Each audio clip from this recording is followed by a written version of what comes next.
All right, here's a quick walkthrough video. Just a little bit of training on how to use the system, make sure everything's going to be used correctly. So what I'll start with is the inventory app. From there, I'll go into register, and then finally, I'll jump into the reporting section. So pulling up first, yours probably is laid out a little bit different than mine, but you should have this app here called inventory. Should look like a little shelf.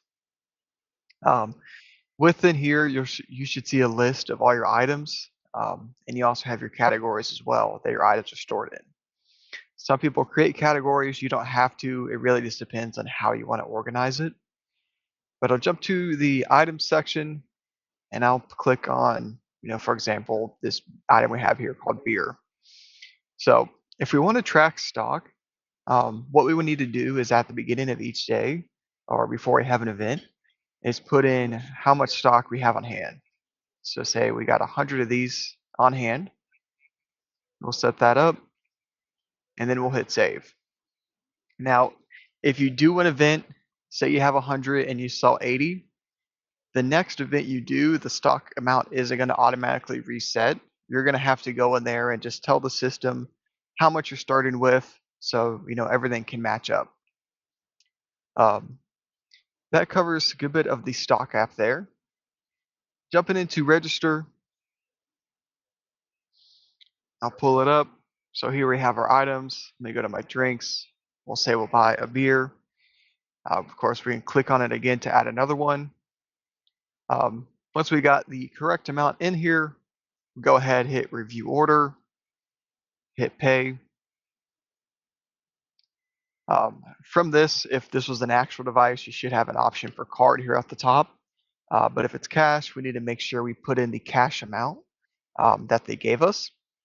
So we can do the exact amount, or it should give you a few options. So they owe us $5.40. We'll say they give us $10.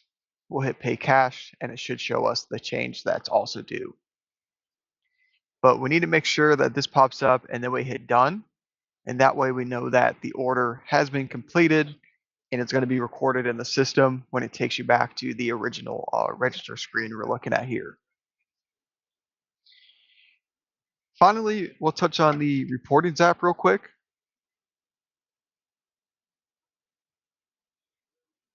So reporting should give you a quick breakdown. By default, it'll show you for the day and give you a sales overview. So here we have the gross sales, $5, and it'll also break it down by tender types. So since we only have a cash sale we've done so far today, it'll show us one transaction, total of $5.40, and the exact amount that we've collected.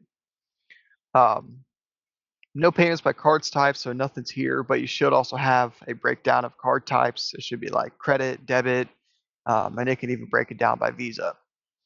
But overall, you should have the total gross sales here at the top. This will show you your sales after taxes, with taxes removed, I'm sorry. And the amount collected too would be how much you have on hand. So it'll be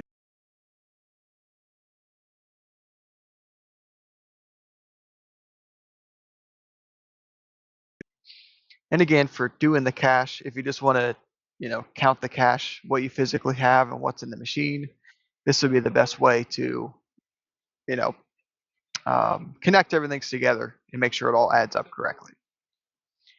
But that's a quick walkthrough of the system here. Feel free to mess around in your system and let me know if you have any questions.